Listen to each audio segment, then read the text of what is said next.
Shalom a todos, comentarios de la Parashá, Zohar, Parashá Vayakhel Pekudei.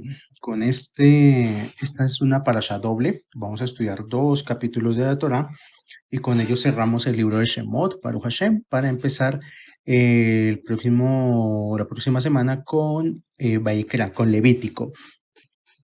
La razón por la que estudiamos en esta semana dos porciones de la Torá en lugar de una es porque así lo establecieron los rabinos. ¿Para qué? Para que cuando empiece el signo de Aries se comience con un nuevo libro, Levítico.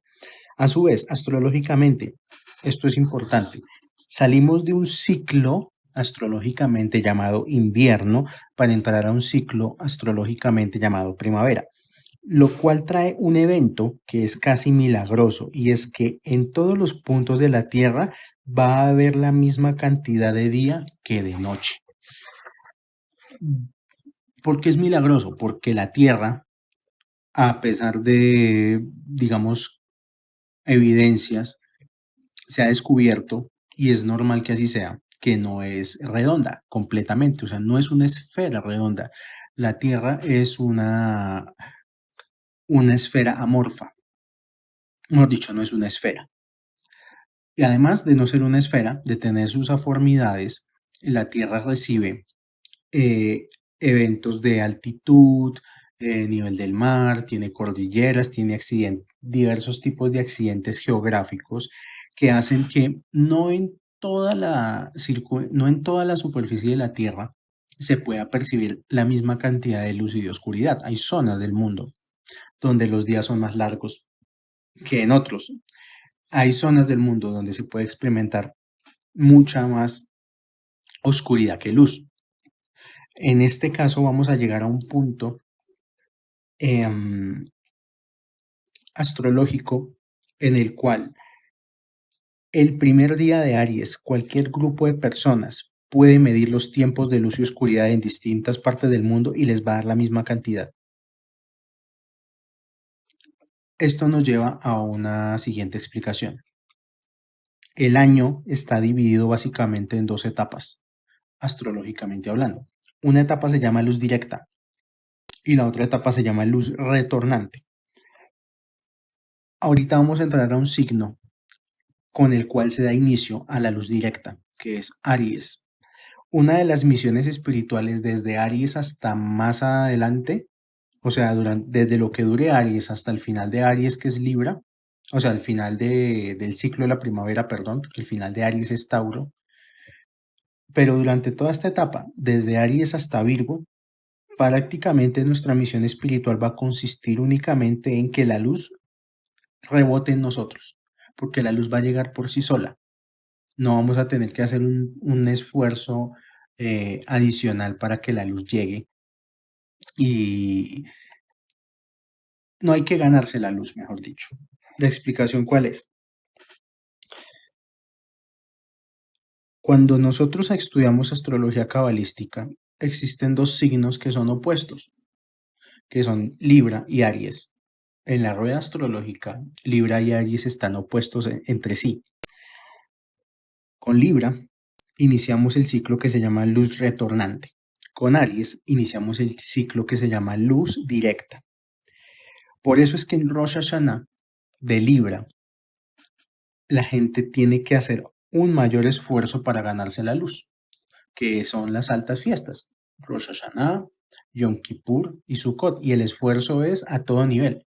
No es solamente un esfuerzo espiritual, no es solamente un esfuerzo de hacer más tefilá, no es solamente un esfuerzo económico, es un esfuerzo en todo nivel. De las fiestas, generalmente el que guarda las fiestas sale agotado, porque son fiestas bastante demandantes. Lo que está demostrando eso es que la persona se tiene que ganar la luz que va a recibir durante todo el año. En este caso no. En este caso, Aries es el inicio de la luz directa. O sea que la luz va a llegar a nosotros casi como un regalo.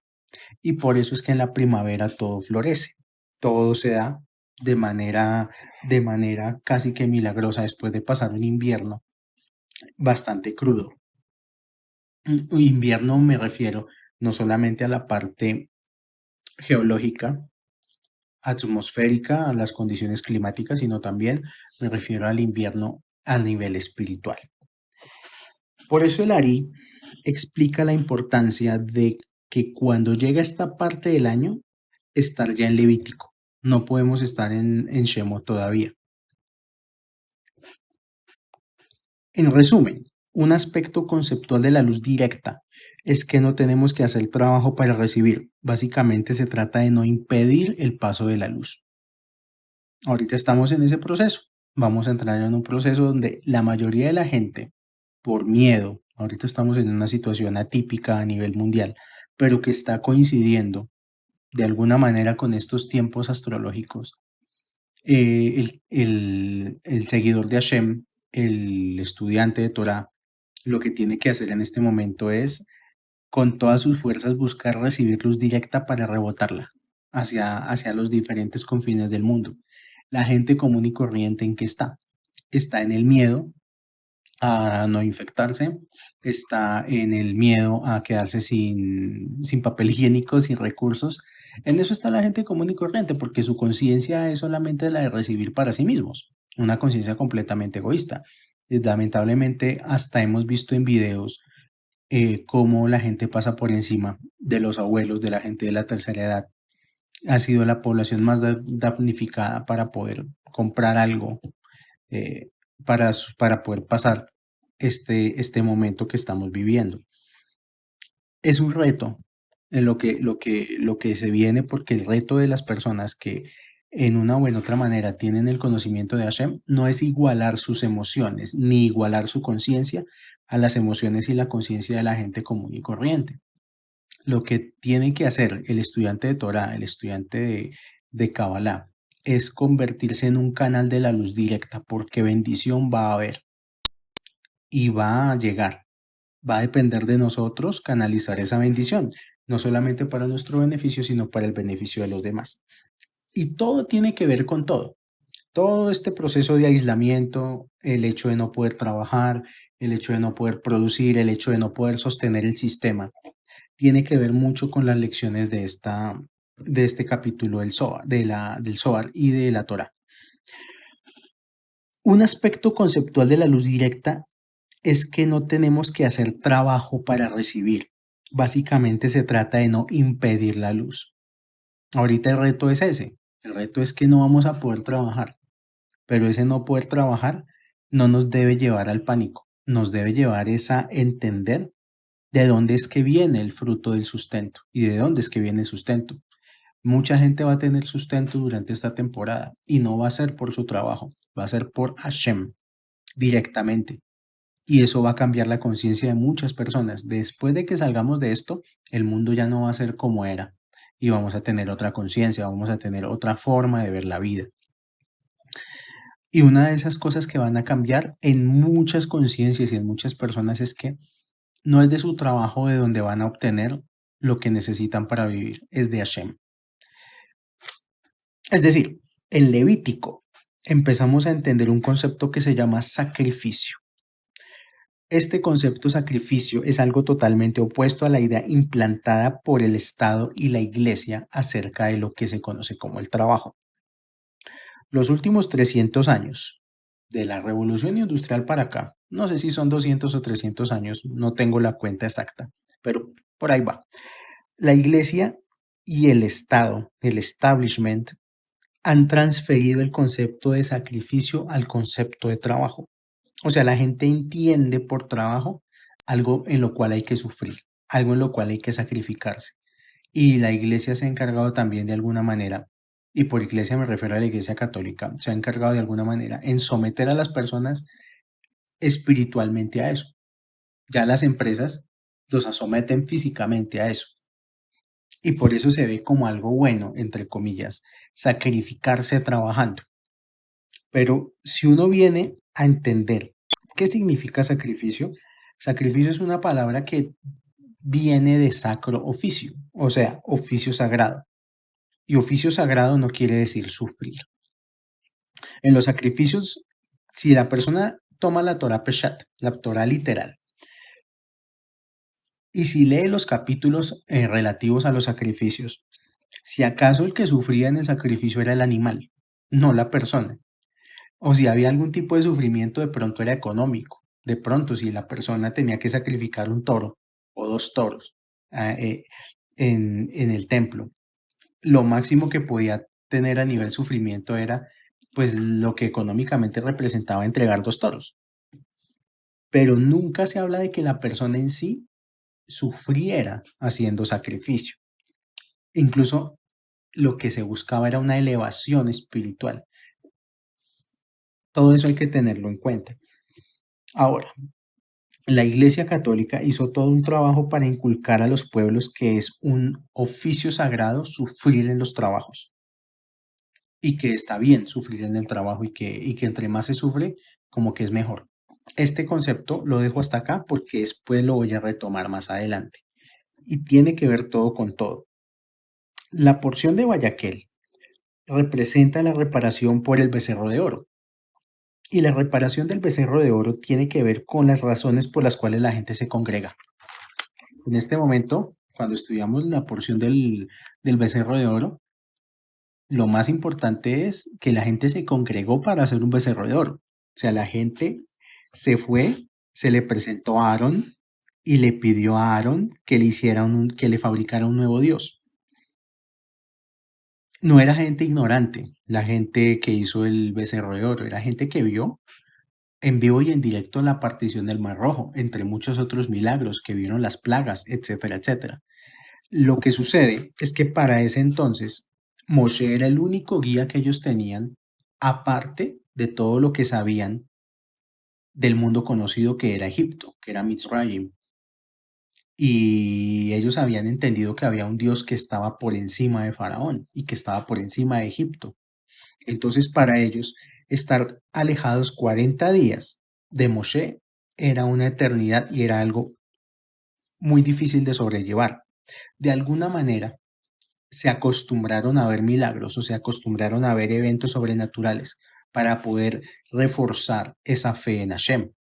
A muchas personas hoy en día les pasa algo parecido. Si Hashem no les está dando un milagro de tiro por viaje, su fe pues empieza a tambalear o a la primera dificultad empiezan a dudar. Es curioso el concepto de 40 días con el concepto de cuarentena, que también son 40 días, y que la humanidad está pasando, en lugar de un proceso de congregación, está pasando por un proceso de separación, porque pues las congregaciones hoy en día a nivel mundial no son para cosas santas. La gente para qué se congrega? La gente se congrega para embriagarse, la gente se congrega para cometer excesos en el ámbito sexual, la gente se congrega para hablar mal de los demás. O sea, la gente se está congregando para hacer cosas que no debe hacer. Y es muy poquita la gente que se congrega para honrar a Hashem, para elevar luz espiritual, para elevar las chispas del mundo. Hoy en día no estamos viviendo un proceso de congregación, sino de aislamiento. Y es un proceso también que va a llevar a una profunda reflexión a muchas personas. Y estoy seguro que muchas personas van a salir de este confinamiento con una mentalidad diferente hacia la vida. Dice el Zohar, antes de que se congregaran con Aarón para pedirle el becerro de oro, dice que el ángel de la muerte levantó el cuerpo de Moshe, lo hizo levitar y se los mostró a todo el campamento. La gente estaba desesperada y en medio de su desespero fueron a quien era el más cercano a Moshe, que era Aarón. El becerro de oro es uno de esos símbolos que quedan cuando la gente se junta. Hoy en día, también, así como tenemos esa oportunidad de canalizar la luz espiritual de Aries, que es un regalo, también hay gente que está entrando en desespero porque se les están alterando sus rutinas de vida o lo que creían que era estable.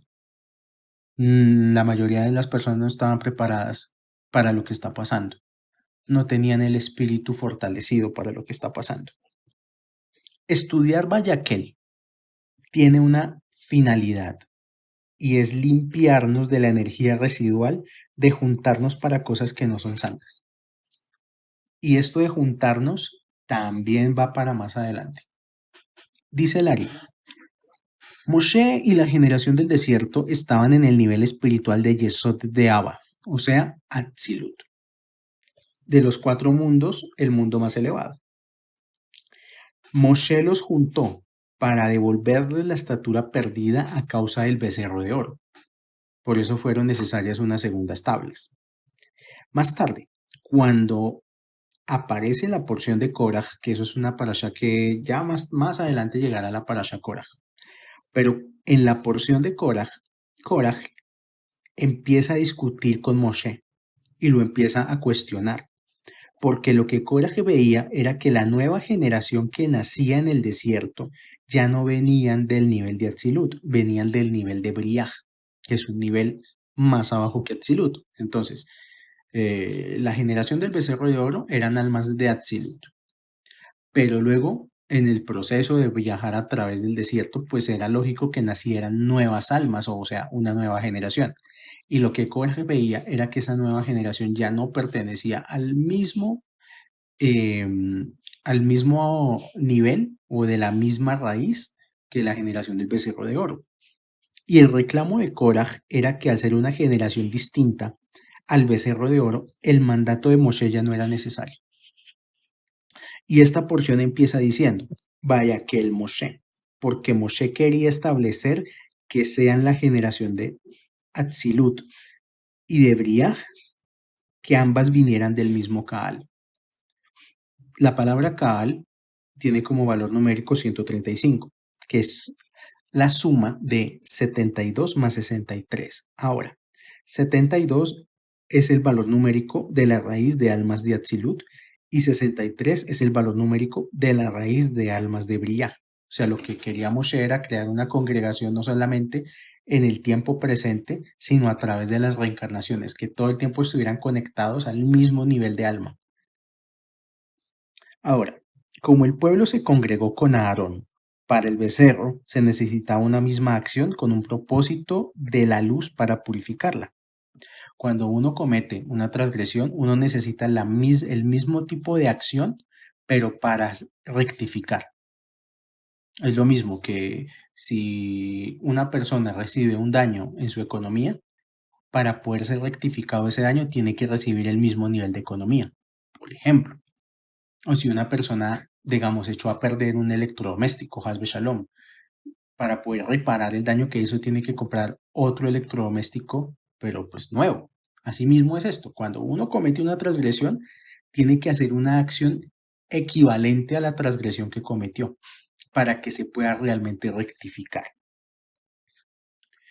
Los Rap tienen el mismo valor numérico que Da'at, y esto es porque ellos también poseen este aspecto de conocimiento divino, aunque en su caso solo fueran los residuos del aspecto de Da'at desde el aspecto de santidad.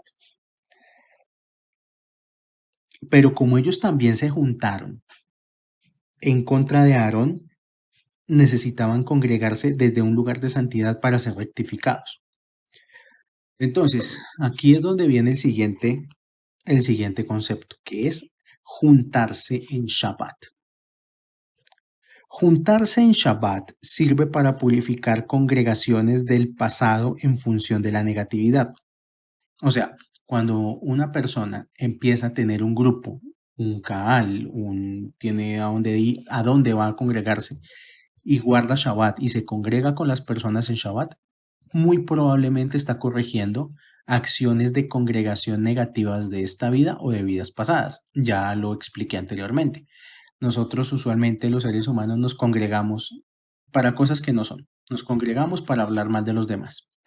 Nos congregamos para embriagarnos. Nos congregamos para cometer actos de impureza. Y eso también se equipara a congregarse a hacer el becerro de oro. Vamos a leer un poco el Humash. Dice aquí, Vayomer Moshe el Kol Adad Bene Israel, Lemor se Hadabar, Asher Tziva Adonai Lemor. Esto es Éxodo 35:4. Dice acá, disculpen ustedes, es Éxodo 35:1, no 35:4. Entonces dice, Vayaquel Moshe et kol adat bene Israel y dice, Vayomer alejem ele hadebarim asher. Y congregó Moshe a toda la asamblea de los hijos de Israel y les dijo a ellos, estas son las palabras. Aquí lo importante es la palabra ele, que dice, estas son. La palabra ele rectifica al pueblo cuando vieron el becerro de oro y mencionaron, cuando veían al becerro de oro, mencionaron, este es Dios. Pero luego sigue. A ver, esto sigue aquí. Dice, Sheshet Yamim Tease Melacha Ubayom Hashibi Yelahem Kode Shabbaton. 6 días estará hecha labor, y en el día séptimo será para vosotros sagrado, Shabbat de cesación. Ahora, dice, Tease Melacha. Tease Melacha significa 6 días se hará trabajo. O sea, hay que entender, dice, se hará. No quiere decir harás. Lo que quiere decir se hará es que el trabajo se hará solo. En ningún momento dice trabajarás. Lo que está ocultando es que el trabajo debe hacerse por sí mismo. De esta forma el día séptimo será santificado. O sea, si la persona logra que en 6 días el trabajo se haga solo, el sábado, ¿qué será? Shabbat Shabbatom la Hashem. Shabbat de cesación, sagrado. Si la persona, por el contrario, tuvo que trabajar como esclavo los 6 días de la semana, lo más seguro es que llegue a Shabbat y no va a ver a Shabbat, no lo va a ver tan sagrado. Lo va a ver más como un día de descanso del agotamiento físico que implicó trabajar todos los días de la semana, de sol a sol. El trabajo de la semana debería ser ¿cuál entonces? Porque pues aquí lo que la Torah que nos está diciendo, que el trabajo se tiene que hacer solo, o sea, ¿qué tan necesario es que yo trabaje? Y esto es particularmente curioso ahorita que la gente no está pudiendo salir a trabajar, ahorita que la gente se está viendo confinada en sus casas y que no están pudiendo salir a producir. Dice, el trabajo de la semana debería ser entonces metafísico para que Shabbat active todo por sí mismo. Shabbat tendría que ser algo así como un reactor nuclear, donde uno todas las semanas armó las piezas del reactor y en Shabbat se encienda solo. Y al encenderse solo va a dar luz a todos los días de la semana. Y esto es lo que significa santificarse todos los días de la semana construyendo un tabernáculo, un mishkan, para que el séptimo día se pueda recibir una porción adicional de santidad y de alma. O sea, así como las personas trabajan, no sé, 15 días, un mes y cada quincena les pagan, asimismo, Shabbat vendría a ser como el día en que uno cobra todo el trabajo que hizo en la semana. Es el día donde uno recibe el cheque de todo lo que hizo en la semana. Ahora, y por eso es que en Shabbat no se trabaja. Por eso es tan importante que la persona en Shabbat desconecte su vida de la vida cotidiana y que se olvide que tiene negocios, que se olvide que tiene deudas, que se olvide que de allá afuera, lo de allá afuera es de allá afuera. Si una persona en verdad está conectada con Shabbat, entiende que ya todo está solucionado y que no depende de su propia mano. Y muchas veces las pruebas tienen que ver con eso, con que la gente suelte el control de las cosas y suelte el control de su vida y le entregue el control de su vida a Hashem. Ahora, son 2 parashá las que se leen. La siguiente es Pekudei. Y en Pekudei Moshe hace un balance de las donaciones recolectadas para el Mishkan y también de lo que sobró. O sea, aquí es donde uno empieza a preguntarse, ¿y a mí qué me da, o sea, a mí en qué me cambia la vida saber cuántas cosas sobraron en las donaciones? Este tema lo vamos a tomar más adelante. Sigo. Es importante saber que uno debe congregarse.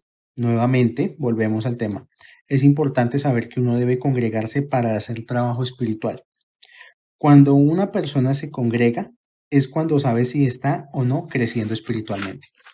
Entonces, en esto pasa mucho, que hay gente que se vuelven como observantes de Torah de YouTube observantes de Torah de redes sociales y no les gusta congregarse, no les gusta ir a grupo, no les gusta compartir, porque eso implica una serie de responsabilidades y también implica estar confrontándose con otros. Una persona sola muchas veces se cree que ya es un sadik en la en la punta de una montaña. Y de ahí muchas veces en muchas personas se da que en lugar de avanzar en su vida, siguen igual. Pero aparte de seguir igual, ahora siguen igual con complejo de maestros. Y hay muchas personas que están así, que no se quieren congregar, no quieren confrontarse con otras personas. Es más confortable para muchos su Shabbat solos, o con su familia, si acaso, pero no con personas extrañas. Todos realmente, si hiciéramos el ejercicio, todos somos justos y santos cuando estamos solos. Por eso mucha gente en su vida y en sus relaciones suelta frases de zona de confort. ¿Qué tipo de frases son frases de zona de confort? Hay gente que dice, no, es mejor si yo estoy solo. Es que yo no puedo trabajar en grupo, a mí solo me rinde más. Es que yo me organizo mejor solo. O mejor solo que mal acompañado. Pues claro, es que realmente si uno lo analiza, es mucho más fácil estar solo. Porque al estar solo no tenemos que soportar a nadie. ¿Por qué, por ejemplo, las personas tienen problemas de pareja? Simple, porque no saben estar en pareja. Hay muchas formas de aislamiento y de soledad y el egoísmo, cuando el egoísmo se descontrola y se desborda, el egoísmo la persona lo lleva a todas las áreas de su vida. Hay, por ejemplo, matrimonios o parejas que entre sí son terriblemente egoístas. Les duele que al otro le vaya bien, les duele que el otro gane más dinero o incluso llegan a extremos de decir, mi dinero es mi dinero y tu dinero es tu dinero, a pesar de estar conviviendo bajo el mismo techo. Y después se preguntan, ¿por qué será que tengo problemas de pareja? Igual, porque hay gente que no consigue pareja en un mundo que está sobrepoblado. Como nunca antes en la historia de la humanidad, estamos sobrepoblados. Por lo mismo, porque hay personas que están tan llenas de sí mismas que no tienen la capacidad de hacer espacio en su vida para que otra persona exista. Y por eso hay personas que, no, es que las cosas es como yo diga, se tienen que adaptar a lo que yo soy, a lo que yo quiero, y si no, no. Y muchas personas terminan relaciones por esto, por egoísmo, no necesariamente por falta de amor, porque para muchas personas es más fácil la soledad, y tan es más fácil la soledad que hoy en día por eso está tan de moda eso de las mascotas, porque el que tiene un perrito y un gatico, pues el perrito y el gatico no van a confrontarle nada. Y por eso la gente se vuelca en amor hacia las mascotas, porque están llenos de ego.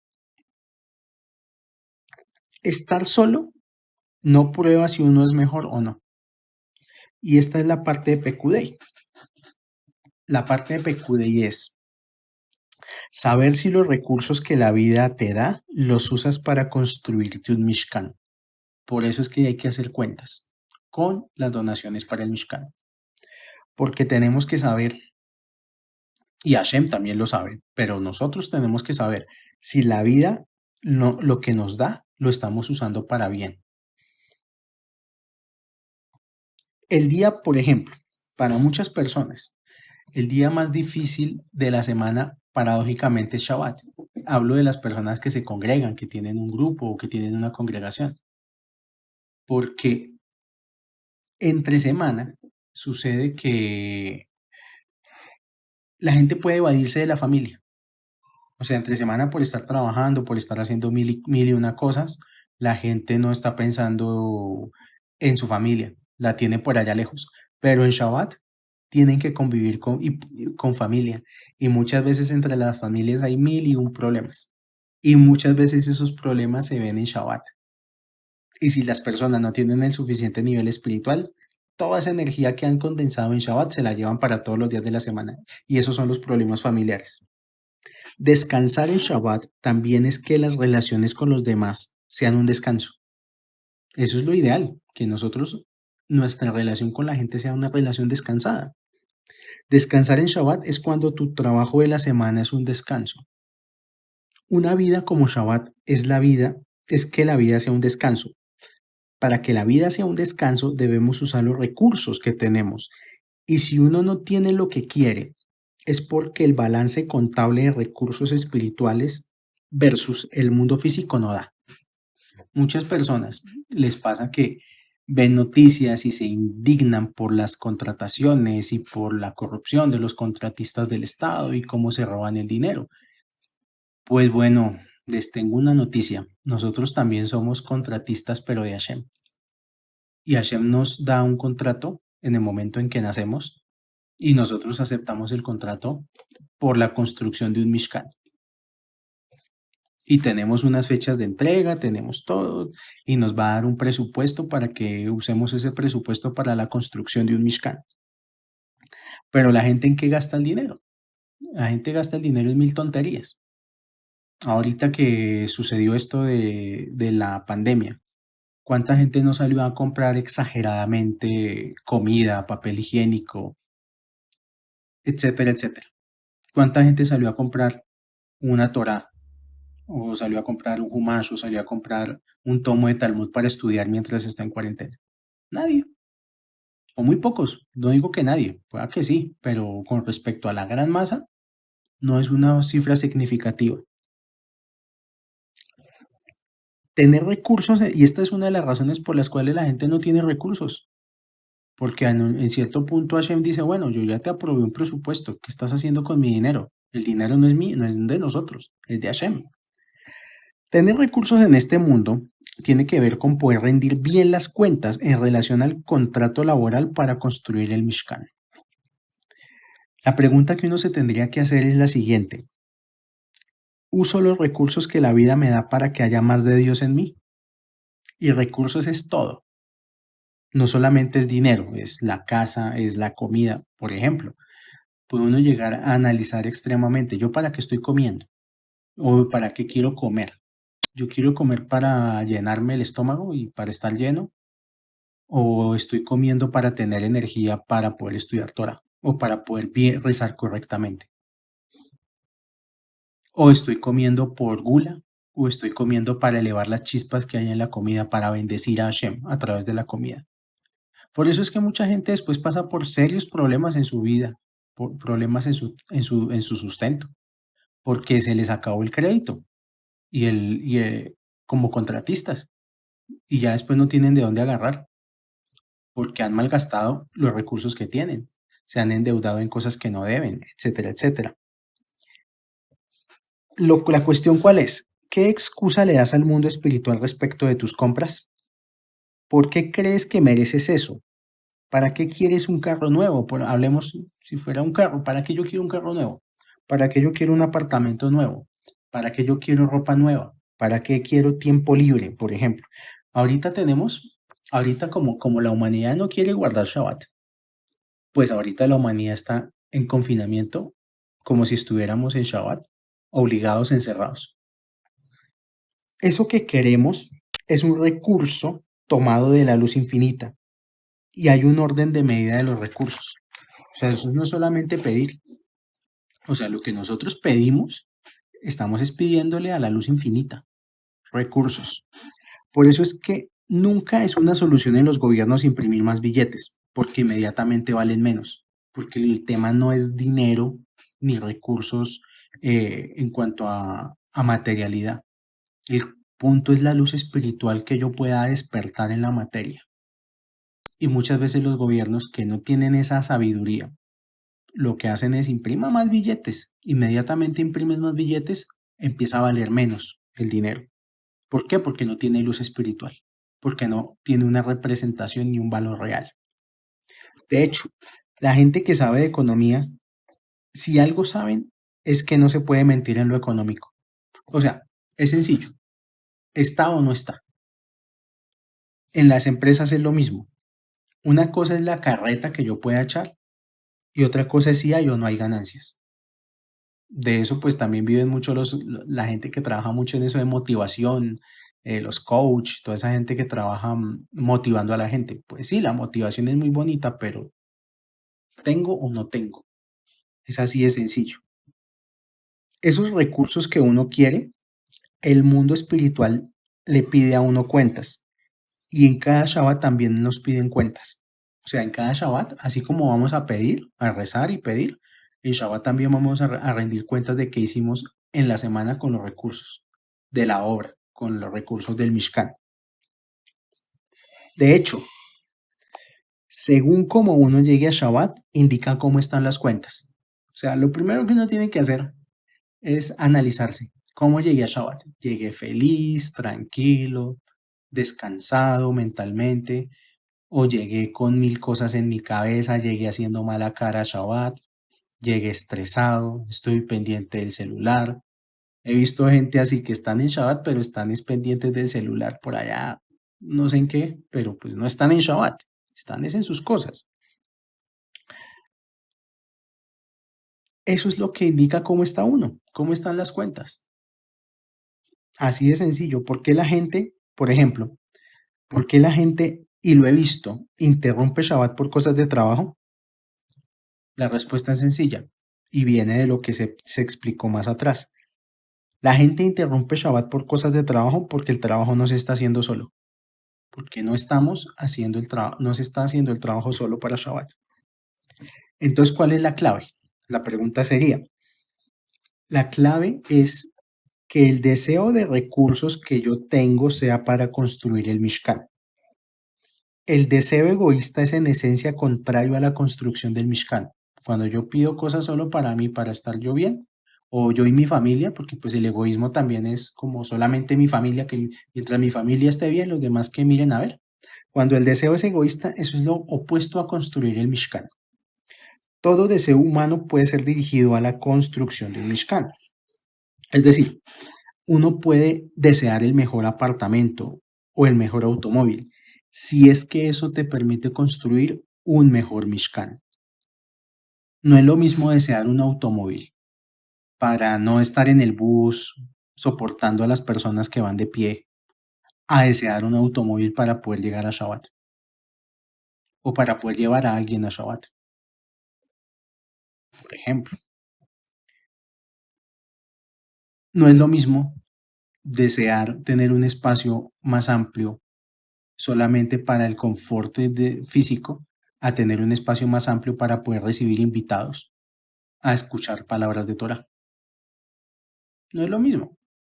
No es lo mismo pedir ropa para mostrar el cuerpo o para mostrar, para vanagloriarse uno con la ropa, a pedir ropa para ir uno lo mejor vestido posible a Shabbat.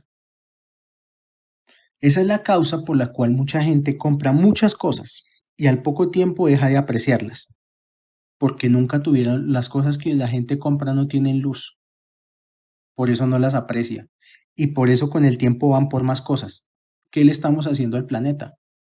Porque el planeta en cierto modo está descansando de nosotros, porque el ánimo consumista de estar todo el tiempo comprando cosas ha llevado a este estado de cosas, a que el planeta ya diga no más, no más, no me exploten más, no me sobreexploten más, paren por favor. En muchas partes del mundo se ha visto que donde no hay, donde los humanos están en parálisis, la naturaleza ha vuelto a resurgir.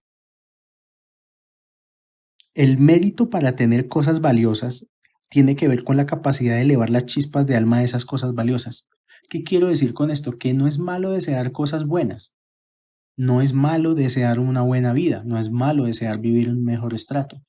Lo que es malo es que eso no esté dirigido a construir el Mishkan. Paradójicamente, en esta época de Aries inicia el tiempo más próspero del año y el trabajo espiritual es capturar la luz abundante que va a haber. Ahorita estamos enfrentados a la paradoja de lo imposible. En la época más próspera a nivel de energía astrológica es cuando la gente no va a poder trabajar y donde la gente tiene más miedo hacia la economía y donde la gente ve más noticias y están pendientes del precio del dólar, bla, bla, bla, bla, bla, bla, bla. Ahorita es lo que la gente común no ve es la luz abundante que va a haber.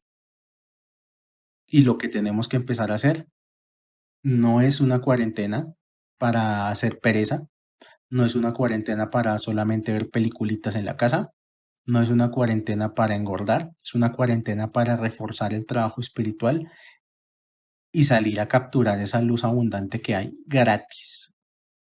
Es como si estuvieran cayendo billetes del cielo, pero la mayoría de la gente no lo va a poder ver, lamentablemente.